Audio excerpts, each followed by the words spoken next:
ان لوگوں کو دے دیے جائیں گے جن کے حقوق کو میں لیا تھا. مگر جب میرے روزوں کی بات آئے گی تو اللہ کہے گا کہ نہیں، یہ گناہگار صحیح مگر یہ روزے میرے لیے ہے، میں اس کے گناہوں کا بدلہ، اس کے حقوق کا بدلہ اس کو دے دیتا ہوں، مگر روزے کسی اور کے کھاتے میں نہیں جاؤں.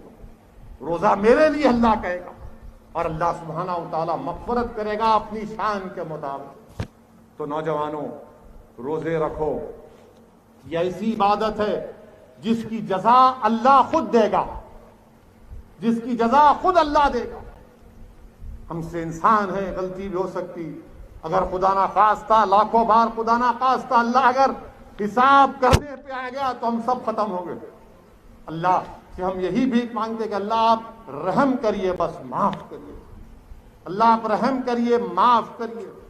یہ مبارک مہینہ ہے میرے نوجوانوں، جو رات سے لے کر صبح تک آسمانوں میں ندا لگانے والا پکارتا ہے نوجوانوں کہ ہے کوئی اللہ سے سوال کرنے والا، اس کے سوال کو پورا کیا جائے گا.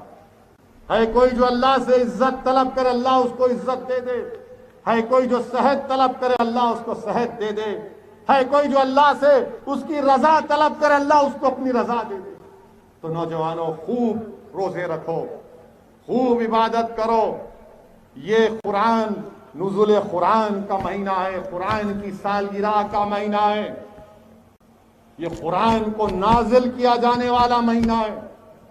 تو رحم کریے ایک دوسرے پر، مدد کریے، اور افطار کے وقت اللہ سے گڑ گڑا کر دعا کریے کہ پروردگار ہمارے ملک میں اس کورونا سے ہم کو چھٹکارا دلا دے. خوب دعا کریے اللہ سے کہ اللہ تو روزے دار کی افطار کے وقت کی دعا کو رد نہیں کرتا. اللہ سے گڑ گڑا کر دعا کریے.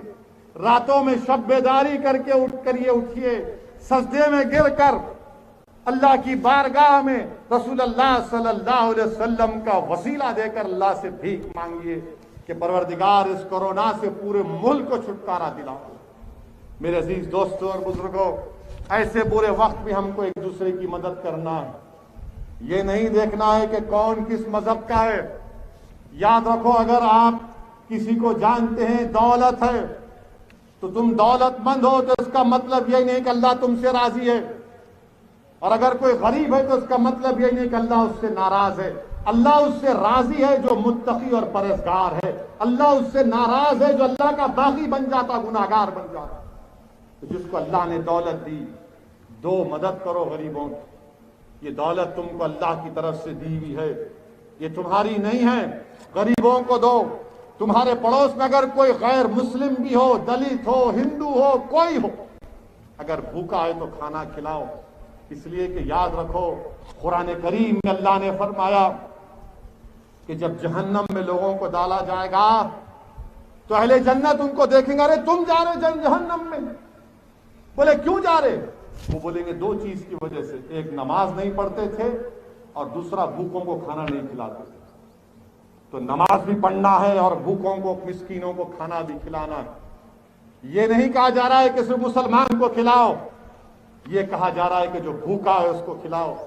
آج اس کو کورونا کی وجہ سے جس کو نریندر مودی ذمہ دار ہے، ان کی حکومت ذمہ دار، ان کی وجہ سے لوگ برباد ہو رہے ہیں، معیشت تباہ ہو رہی ہے. میرے عزیز دوستو، میرے بزرگوں، جن کو اللہ نے صاحب استطاعت بنایا ہے، جن کو اللہ نے عزت دی ہے، مدد کرو. اگر تم سیاستدان ہو، اگر تم ڈاکٹر ہو، بزنس مین ہو، اگر تم رئیس ہو، اگر کچھ بھی ہو تمہارے پاس، مدد کرو. کثرت سے دعا کرو، تلاوت کرو، اللہ سے بھیک مانگو. میرے بھائی، بہت برے حالات ہیں، بہت برے حالات ہیں. اسپتال میں جگہ نہیں مل رہی ہے، اسپتال میں جگہ بھی نہیں مل رہی ہے.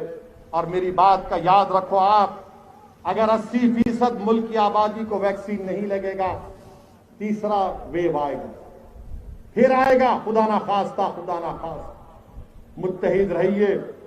مجھے یقین ہے کہ آپ میری ان باتوں پر ضرور غور کریں گے. میں آج تو آنا بھی نہیں چاہتا تھا، مگر یہ الیکشن کمیشن الیکشن کرائی. ان کو تو الیکشن نہیں کرانا چاہیے تھا، ریاستی الیکشن کمیشن کو. جب لوگ تڑپ رہے ہیں کورونا میں، آپ نے الیکشن کروایا، ٹھیک ہے، مگر 30 تاریخ کو آپ